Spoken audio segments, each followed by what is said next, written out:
Yeah, MLB Data Warehouse.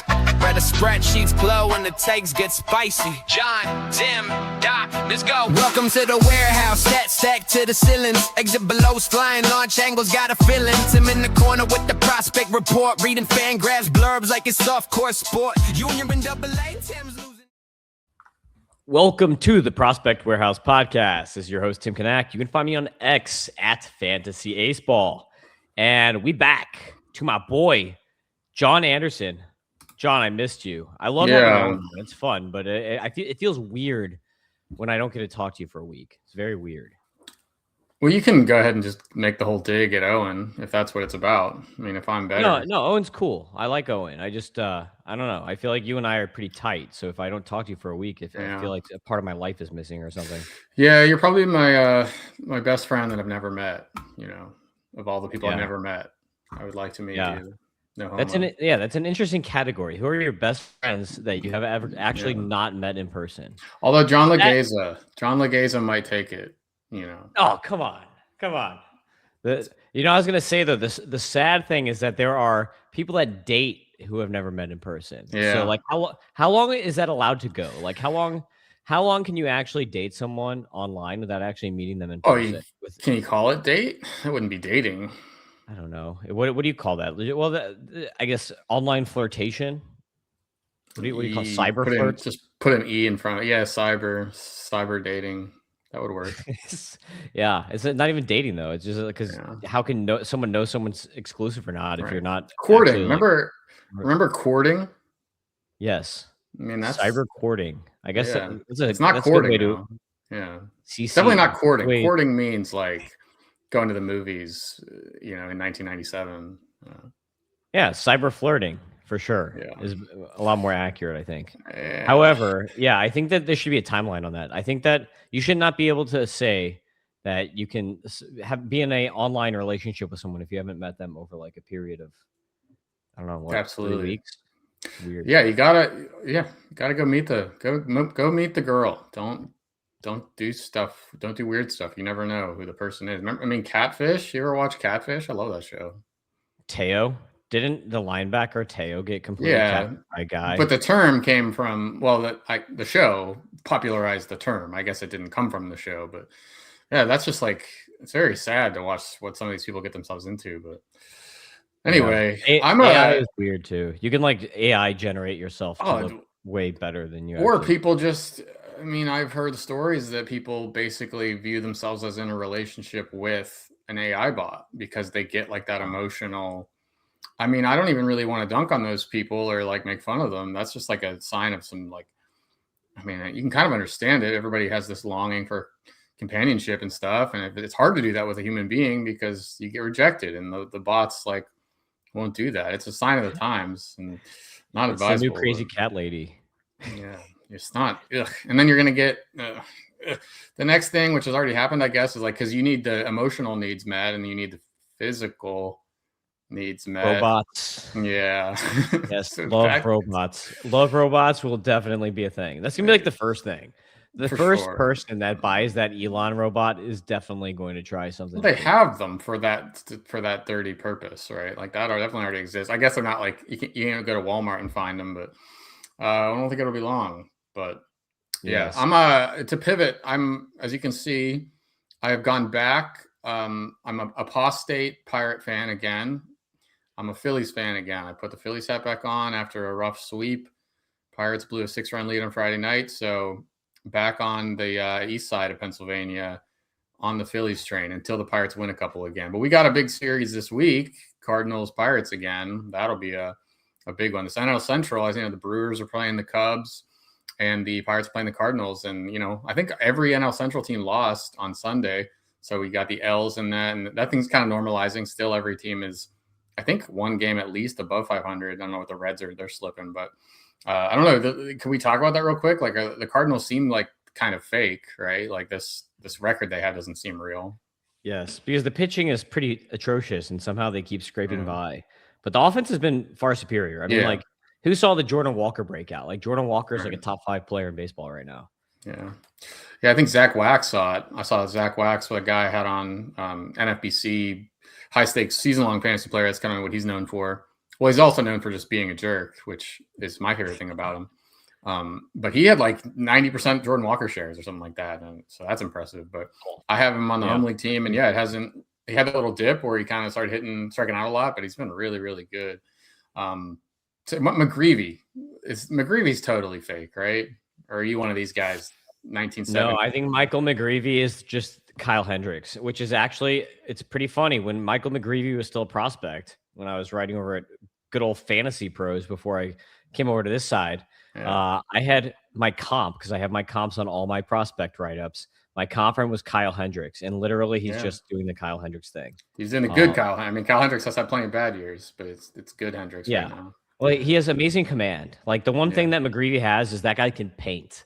That guy has some of the best command in baseball. And if you have really good command and then you are not giving up home runs, then it's going to be fine. Because, like, what's the worst thing that's going to happen? You're going to give up a solo shot. Unless you have one of those innings where you just get, like, BABIPs to death. Like, if you don't walk people and you don't give up home runs, like, you can do all right. But he needs that, like, he's got like a 210 BABIP. Well, actually, I don't know. I might be thinking of 203. 203 BABIP. I mean, oh my goodness. There's definitely regression coming. He's not a 2 ERA pitcher. I think he's a 3 ERA guy, though. I think I'll take the over. Yeah, I think he's going to always outperform his metrics, but not to the way that he currently is. Like, he's going to outperform slightly, not a lot. Yeah. By the way, talking about the Pirates and the Cardinals, you got Yassin Garcia coming up now. Yeah, let's do him and Bolte and who else we talked about that got recently called up. Colt Emerson just got called up too. Give us a rundown on those three guys. I'll do Garcia because I looked at him this morning. A lot of power, but swings a lot, strikes out a lot, doesn't walk. I think it's going to be ugly. I think big league pitchers will. That's kind of the player type. If you agree that big league pitchers can take advantage of, like, they can pitch around. They can stay out of the heart of the strike zone, limit the power, get you to chase, and it seems like Garcia is probably going to do a lot of that. But we'll get a look at him because Overn's on the IL. So 15 teamers or something deep like that. Like, think about that. But if your standard leagues, like, don't buy Garcia at all. I wouldn't spend any money on him. I don't think it'll go super well. But yeah, I'll leave it to you to talk about Colt Emerson and Henry Bolte, and I guess throw in Waldschmidt there. I guess that's been a little bit, but there's been a rash of call-ups. Okay, so by the way, Yassin Garcia, the password. Good luck spelling that name. But I saw him this spring, and actually he looked pretty good. I think he had a couple doubles. So I think he's going to be okay from, like, an extra base hit standpoint. I think his extra base hit plus is actually pretty good too. And he hits the ball hard, but he doesn't walk. So he's just going to be one of these, like, I don't know. He's almost going to be like, I feel like he could be Josh Naylor-ish without the steals. He's not going to ever steal like that. Yeah. Like, I don't know. He's going to be like a little Josh Naylor-ish, I think. It's a terrible park factor for him. PNC Park is real bad for right-handed power. It won't be his major league debut, by the way. He had 9 plate appearances last year, so it's not a debut for technicalities. Struck out 5 of those 9 times before getting sent back to Worcester for the Red Sox. Yeah, it's sad that because he looked like Manny Ramirez, like he even has the dreads and everything. So he kind of looked like Manny. So it's kind of sad that he can't wear that Red Sox uniform anymore. But yeah, I kind of like him a little bit. Like, an interesting guy in deep league, I'd take him. Colt Emerson is a higher end prospect, but he's a little boring. I think Colt Emerson is going to be much better for points leagues because he kind of just looks like a 270, 280 hitter with like a 360, 370 on base percentage who can hit 20 bombs, hit a decent amount of doubles, but there's going to be no steals there. And, like, the power is capped. I think his at best, like, a high 20s home run profile. So I think he's going to be a good, but, like, boring good, where, like, he's not going to be a superstar, but he's going to be, like, a really solid, just big leaguer for a long time. Like, think, like, I don't know, like, he's a shortstop, but, like, he could be like Brian Reynolds as a shortstop. Okay. Yeah. Bring it back to the Pirates. Which, Brian Reynolds is really good. He's just kind of boring because he does the same thing every year. Yeah, in a lot of leagues, you need homers and steals. Emerson hit 16 homers, 14 steals last year, so that's the minor leagues, though, so a different story in the majors. I kind of slipped up, and I saw his, like, 816 OPS in AAA this year and didn't think that was very good, but he was hurt, right? And he came back and got healthy and has been a lot better lately. So, yep. And then Henry Bolte. This guy is just completely inflated by BABIP. So, I mean, I don't know. He's going to have really good weeks, really bad weeks. like I talked about him with Owen a little bit because he was on the T10 the last week before the call up. He's a 455 BABIP right now in the majors. In the minors, he had a 402 BABIP this year, a 407 BABIP last year. Like the 400 BABIPs are not going to be sustainable. Well, they're not going to be sustainable going to the majors. So I think he's going to have a bad batting average. He's going to strike out a lot. He's going to get homers and speed though. So he's going to be very interesting. Like I compared him to Lane Thomas, like how Lane Thomas has had like really good seasons. We're like, oh wow, like 2020, like he could do that, but he's gonna have bad years too. So I think he's just gonna be like a very volatile player. He's gonna be way better for Roto than for like or for like a weekly Roto league than for like a head to head, just because he's gonna piss you off in head to head when he's like over whatever and like not doing anything. So like in a shallow head to head, I would not be the biggest fan of him. But in like deeper Roto leagues, like a 15-team Roto, he's going to be very useful because he's really fast. He's going to steal a lot of bags and he will run into power, even though he hits the ball on the ground like ways too much. Like I think he could be like a Lane Thomas merged with Astoria Ruiz is kind of like what he is. Like hopefully, you know, he lucks into playing time, I guess. And he hasn't played every day. Am I wrong about that? He was benched. He was down yesterday. It's probably he didn't play the first game, but that might have been like a weird, you know, just, hey, he travel thing. Like plane was late or something. Like who knows? Is he a right-handed hitter? I haven't. Bolte is a righty. So he'll be in there every time against lefties and 3 out of 4 against righties maybe. But then they still have somebody coming back from injury or something. I don't know. Like if he doesn't hit, he's not going to play. He might go like AAA. So I'm fairly certain that Colby Thomas is just like getting the short end of the stick here. Yeah. That's too bad. Yep. I mean, it's relying on him in the 30-teamer we have. Was really hoping for something from him, but yeah, didn't even really get a chance, unfortunately, because he does hit the ball really hard. So that brings us then to Ryan Waldschmidt, who I really like. I actually just traded for him. I'm in a new league where I'm 3-4 right now. This is like my second worst league this year. I'm 3-4 because I have like my whole pitching staff died basically on this team. And so I decided I'm going to sell some pieces, and I traded a $35 Brent Rooker. And I'll talk about this too on the Dynasty podcast. But I traded a $35 Brent Rooker, a $6 Gabby Moreno, and a $7 Drew Rasmussen for a $2 Ryan Waldschmidt, a $4 Carter Jensen, and a $2 Anthony Ianson. So, you know, I got a couple guys that are rookies now that have already debuted, and Ianson is kind of moving fast. So hopefully he helps me next year, and these guys will help me next year on that team because that team's pretty solid. I just had really bad pitching injury luck to start the year, and feel like 3-4 in a 16-team league. I don't know. Like you could go either way with that. It's just like if you have health leaning toward your side or more guys getting hurt. So that's kind of where I felt. Like I had a bunch of, like I had Snelling in that league, then he got hurt, and then I had Blake Snell come back and he got hurt again. So I was just like, okay, it's just not happening. So I thought it was a pretty solid trade though. I really like Ryan Waldschmidt, especially for a points league. That's one of those odd new points leagues. And this dude can get on base. So 6.5% walk rate thus far is not really what we expect from him. 30. He's swinging 41% of the time, which is really low. That's kind of, you know, it's 31 plate appearances on the screen. 14% barrel rate for Waldschmidt is encouraging. Strikeout rate a little bit high, nothing crazy, but yeah, the walk should come. Not swinging a lot. Pitchers will, as soon as he punishes a couple balls, pitchers won't be able to just like come right at him like they are. I think you see that like these young guys that typically take a lot of walks in the minors. Like you come from AAA where everybody's kind of afraid of you to the majors, and they want to make you prove it first. So you probably don't see the walk rates right out of the gate, unless you're Travis Bazzana. And then you do. But AJ Ewing, talked about him too, because we didn't or I didn't ever. Oh yeah, I love Ewing. So Ewing, I compared to before. I said I think he's going to be kind of like Jarren Duran, where he's a speed guy that's going to turn into a speed and power guy. And we already saw a homer from him, so that's pretty solid here. 209 WRC plus thus far, a triple too for Duran or for Ewing, and 2 steals. So a lot of fun. This guy, he has a really good hit tool, can take walks. And like when you're a speed guy, that's what you want, is someone who can just get on base. And he also has a little bit of pop. So like he's a speed guy that only hits the ball on the ground 40% of the time. And a lot of the time you're like, no, just get on base. Be the Justin Crawford and just get ground balls. But I think that Ewing can develop 15 homer power. So I feel like why would you want him to hit the ball on the ground when you can hit doubles and get into power and be like a huge extra base hit guy. I really like Ewing a lot. I think he's a really interesting, fun player that is going to kind of outperform the prospect status or like the prospect ranking that a lot of people had him at. Yeah, plate discipline stuff. I think that might stabilize a little bit quicker. We've seen 25 plate appearances from Ewing, so really nothing to go off of, but a really low swing rate. Though this is from the main dashboard here on the screen if you're watching.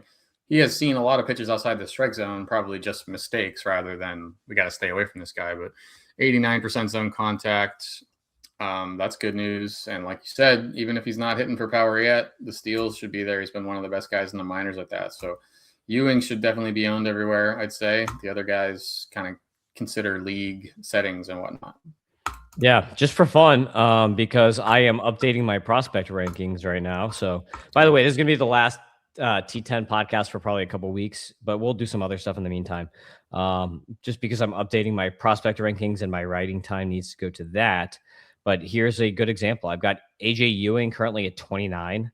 As I'm doing this, Colt Emerson at 25, Ryan Walchman at 16. So that should give you a good idea kind of where I have these guys that we just talked about. Who else did we talk about? There's someone else I missed. Garcia, do you have him anywhere? Yeah, Yastinson is like a top 200, 250 guy. Like he is not a 150 type guy, but should be interesting at least, especially for the Pirates who need offense. Okay, top 10, T10 for the week. Okay, number 10. I had to look up how to say his last name, and AI apparently you say the name Jackson Jackson is how you're supposed to say it. AI told me to or say AI is wrong. Maybe AI is wrong. So number 10 is Jackson Lovich with the Yankees and MIZ. That's right. I got my Mizzou. Okay. He went to the University of Missouri. Jackson Lovich, and was drafted by the Yankees this last year in the 17th round, 16th round. So 16th round. We got a 6'4", 195-pound shortstop. So big dude who hits the crap out of the ball. So far this season, he's hitting 310, 400, 602 slash, at least as of my writing of the article. And last week, he had 4 homers, 3 steals, hit 435. He now has on the season 7 home runs, 17 extra base hits, and 17 steals. And this guy has a pretty bad hit tool, John, but this is what I like about him. He hits the ball really, really hard. So 113.6 max EV so far, 13.3% barrel rate. So he's barreling the ball. He gets to good angles on the ball, and that can improve, actually. I think he can get to better angles because he's not pulling a lot. He's just hitting very good launch angles. So if he can get the pull and launch angle at the same time, this is a super interesting guy to watch out for. Right now, he's just like a dart throw, literally top 700 whatever prospect for me. So Jackson Lovich is going to be someone that you could get pretty much for free in any league. But hit tool grades, I gave him a 30 out of 40 on the hit, 30 out of 35 on the plate approach because he does swing and miss quite a bit. But on the power, a 55 out of 65, and then a 45 out of 45 on the speed. So good power here from a big shortstop. And I think if you're in a 30-teamer and you're looking for a free name to add, this is a good guy to take a gamble on, especially Yankees. Yankees prospects, if they get a little steam, they get way more value than other guys. So if he catches on for the Yankees, you can always flip him later when that Yankees helium starts hyping him up. But the comp that I threw on him is just a bigger Paul DeJong. It's huge. Left too big for shortstop, probably. Yeah, maybe. But, he's got to work on that hit tool and get to the pole. And we have a really nice player here if we can do that. And it's fun. 16th rounder. So, Jackson Lovich. Number 9 is Kane Kepley with the Cubs. This is another 2025 draftee here, John. So, Kane Kepley with the Cubs was drafted primarily for speed and for defense. This guy's center fielder. He's in high A already. I should mention, I guess, that Jackson Lovich is in A-ball. Kane Kepley in high A. And he's had a really strong season so far. fScores are looking pretty good for Kepley. We have enough here that we actually have some fScores from him. For Lovich, we didn't really have any fScores. But Kepley has a 100 hit tool, 147 discipline, 131 speed. This guy's contact rates are insane. The reason the hit tool is only 100, John, is because he hits the ball on the ground a lot. But an 87.1% contact rate this year and 85 in his small sample size last year. So really good contact skills and really fast. 8 steals this week. So he had 1 home run and 8 steals this week. I think he could develop into like a 10 homer guy. He's a big time line drive guy. Lots of line drives for Kane Kepley. Really good barrel rates. So despite, not hitting the ball very hard, he's just makes really good contact. So this is the guy you mentioned in your write-up that you put on there. You said, oh, Tim had a Kenny Lofton comp. This is my Kenny Lofton comp. Kane Kepley, Kenny Lofton light is my comp. Like very similar mechanics, very similar style of play from what I see. I think he's up in late 2027. But right now, John, he has 39 steals in only 59 minor league games ever. So he's averaging more than a steal every 2 games, which is pretty crazy. It's the minors, but I mean, that's fun. Yeah, I saw that. The first thing I saw was this 23 steal total in 31 games. That's quite a rate. And he was only caught stealing 1 time. So he's actually like really good at it too. And he's running 35. Yeah, attempt rate is 35% of the time, which if you're 23 and 1 caught stealing, run as much as you want, in my opinion. Yeah. But yeah, hit tool 60 out of 65. Plate approach, I give him a 70. By the way, this guy walks and doesn't strike out. He's like Steven Kwan, 20.9% walk rate, 12% K rate on the screen there. That is some crazy stuff. So this guy walks, he hits, he gets on base, and he steals bags. So Kane Kepley, another fun name. Kind of like AJ Ewing, who we just talked about. But I don't think he doesn't have the size of AJ Ewing, so I don't know if he's really going to get into the kind of power that Ewing does. 5'8", 180 here for Kane Kepley. But fun name to watch for sure with Chicago Cubs. Number 8, unless you have anything on Kepley. You got anything on Kepley? No, sir. Alrighty. A lot of shortstops. So who's the Pedro Ramirez or whatever guy that might be coming for shortstop for the Cubs? Pedro Ramirez is currently, let me give you a little sneak peek here into my prospect rankings. He's currently a top 30 prospect for me in the next iteration of the update. So a little bit of a log jam there for the Cubs. Good problem to have. Swanson, Ramirez, and this Kepley fella. But a lot can change in a couple of years by the time we're talking about Kepley in the majors. So. Yeah, I think Kepley's is going to be a center fielder. So I think he's outfield. So number 8, starting pitcher Daniel Egan with the Diamondbacks. So Daniel Egan, this is a guy that I liked a lot early in the season. This is a doc favorite because he had brain surgery or whatever when he was a kid. And I tried to trade him to you, and you didn't want any of that Doc narrative street in that trade, and said you got someone else that we're going to talk about. No, I thought he was the guy. You offered me 3 pitchers, and you said him first, and I heard you talk about him. So I thought he was the guy you wouldn't want to get rid of. So I just asked for the second 2, thinking I was smart. Yeah, I still traded him for Mike Trout, but whatever. Yeah. So Daniel Egan. Comp Ryan Pepio had a pretty rough year so far this year. John, his fScores are down. Stuff is down to 107, control down to 107, which I should notate that the fScores are now updated again. So yeah. And as you talk, we're going to watch a Daniel Egan immaculate inning for those watching. So I'll let this play while you continue to do your thing. But you're going to see 9 pitches here, short video, but keep going. Yeah, so Daniel Egan, very over the top here. You can see in this delivery. Woo! Look at that, a little Trey Savage-y. But I comped into Ryan Pepio, who's kind of similar. And he had a pretty rough season to date. I don't know if Doc talking about his brain messed him up this offseason or whatever. But he's back. 8 strikeouts, 0 walks last time out this week. Only 1 hit allowed. And this is the biggest part, is his command had taken steps back until the start.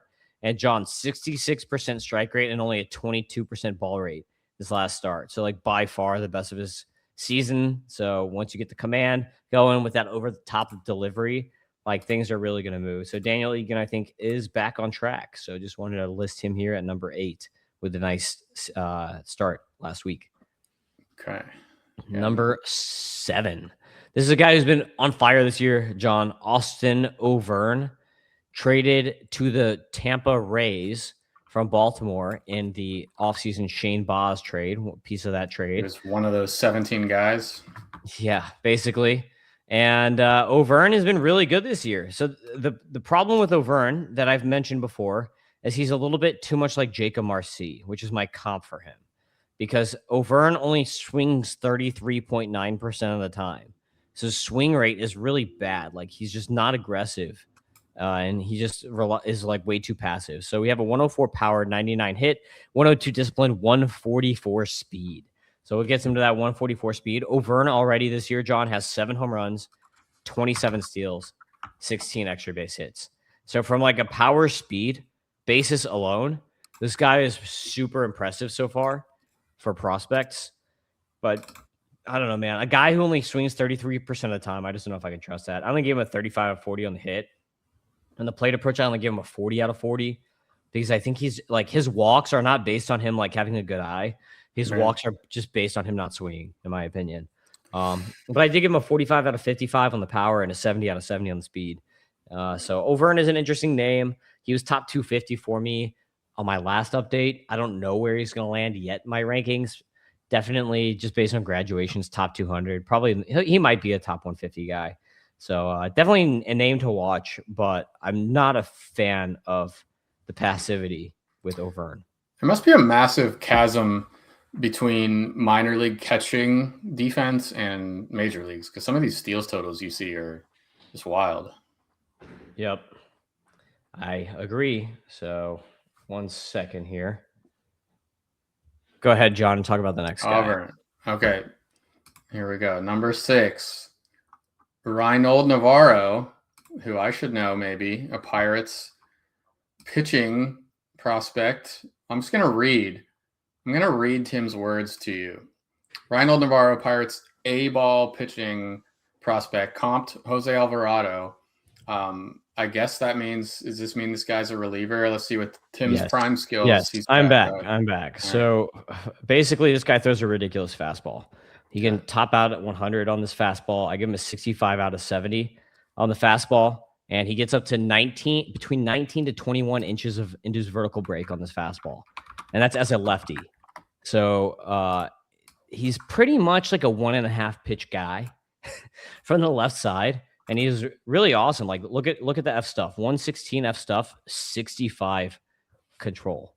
Yes. So you can see that the fastball he can actually hit in the zone with 53% strike rate on that fastball. The other pitches are rough. You see, that's just the last start. Expand that game date there. This is a screenshot. Oh, that's I think. Okay. Is it just because he only?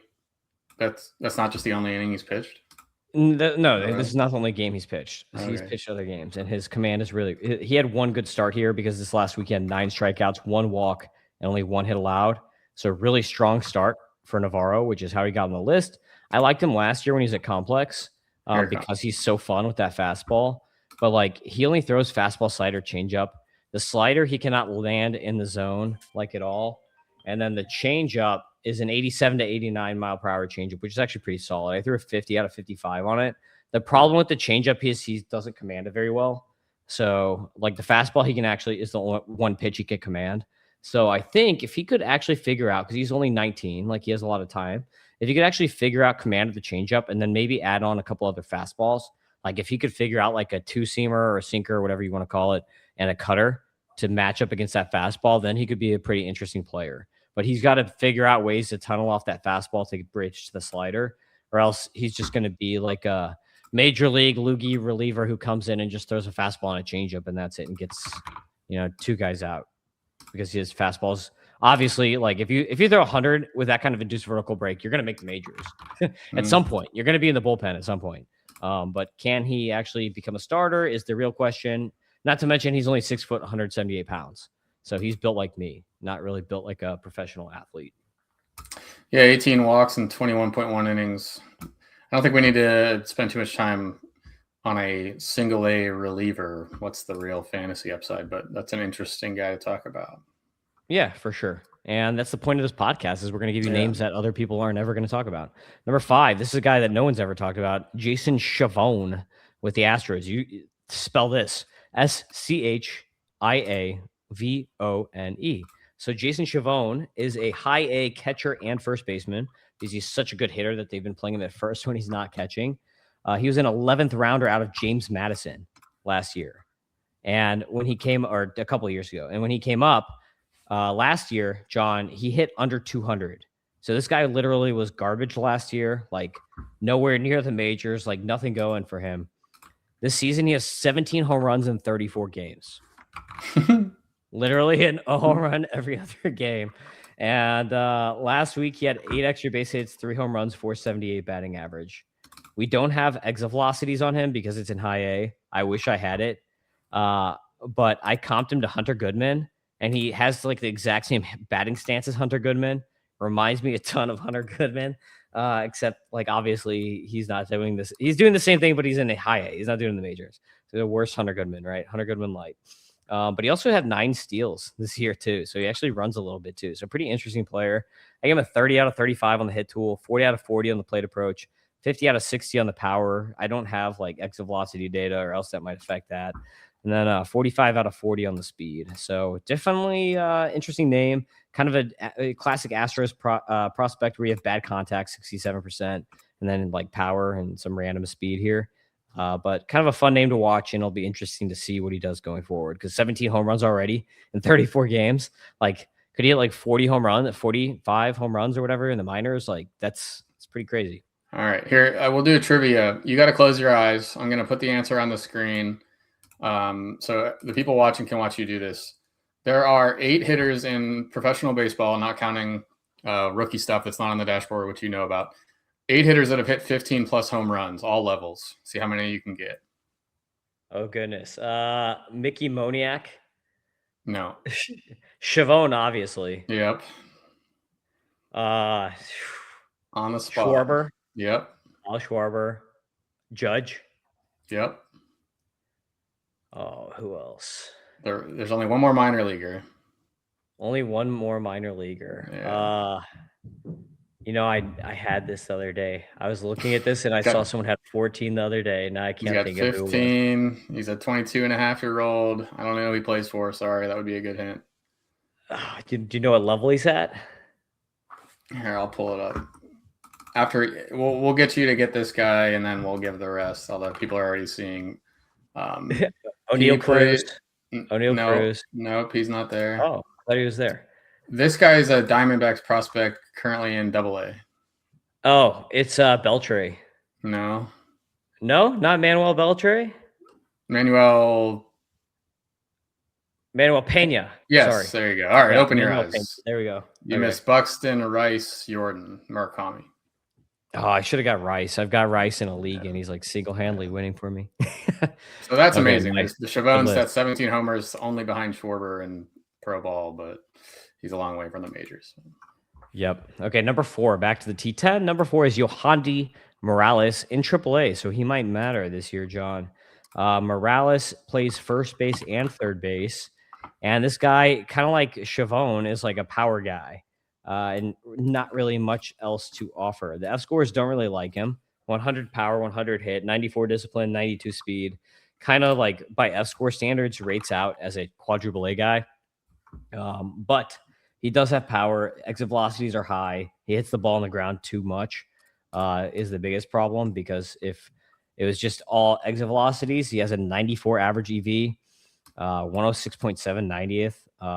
Or 108.1 on the whole year, 113.1 max. So really good exit velocities, but like he hits the ball on the ground 50% of the time for a power guy, so that's not good. So 8 extra base hits last week, 3 home runs, 609 batting average last week, which is super impressive. And who's blocking him?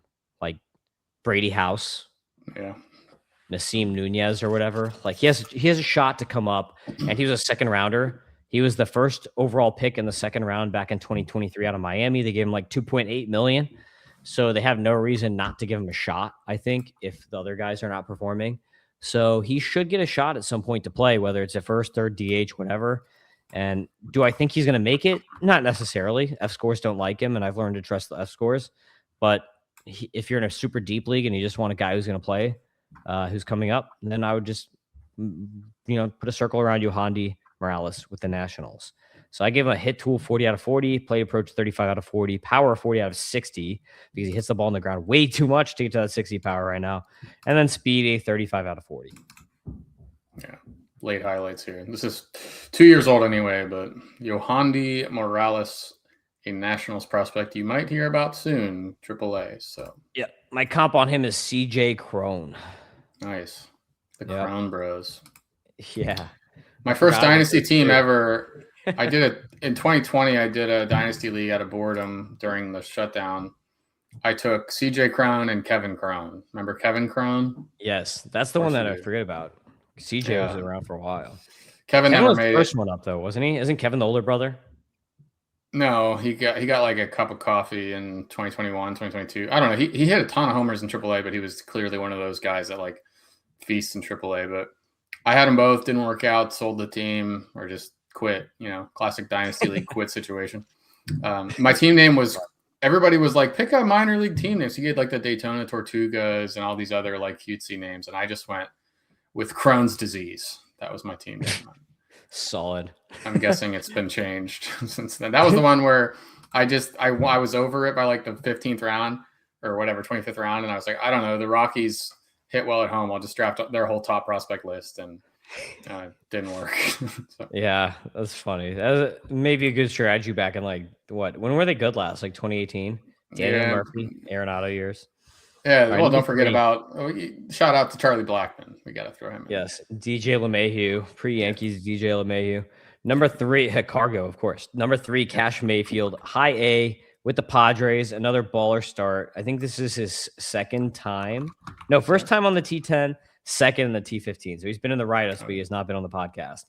But we did talk about him a decent amount in the preseason pods or whatever. We had no one else to talk about on the Padres. Yeah. And then now Ethan Salas. Look at Ethan Salas. Yeah. So 9 strikeouts, 0 walks, 1 hit earlier this week.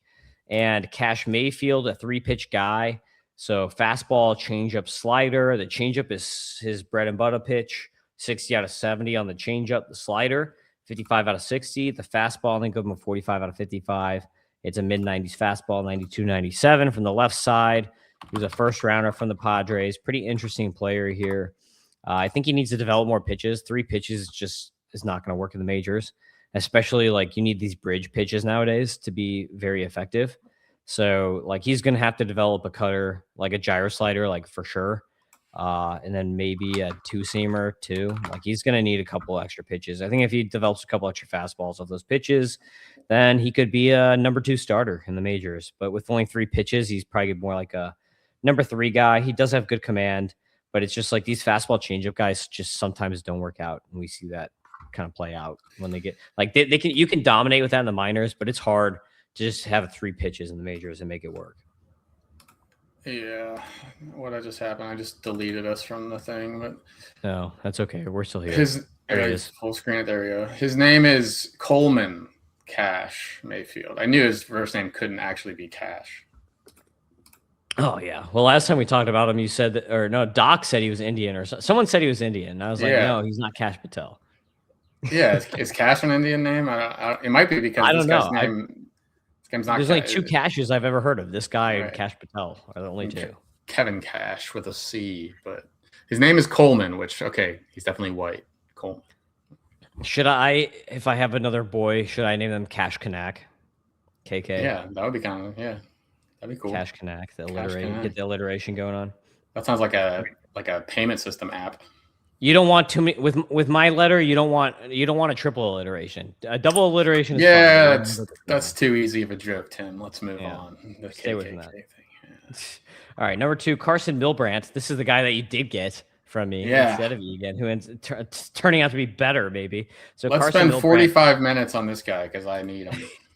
Yeah, Karson Milbrandt in AA balling out right now. He had 11 strikeouts, 0 walks, only 3 hits allowed last time out. And the big thing, John, which I mentioned in the article, is that he developed a new pitch over the offseason. Last season, he was fastball, slider, cutter, curve. And now he had a really bad changeup, like a 30 grade changeup that he didn't really throw. But now he's got a kick change that he developed, and this kick changeup is sick.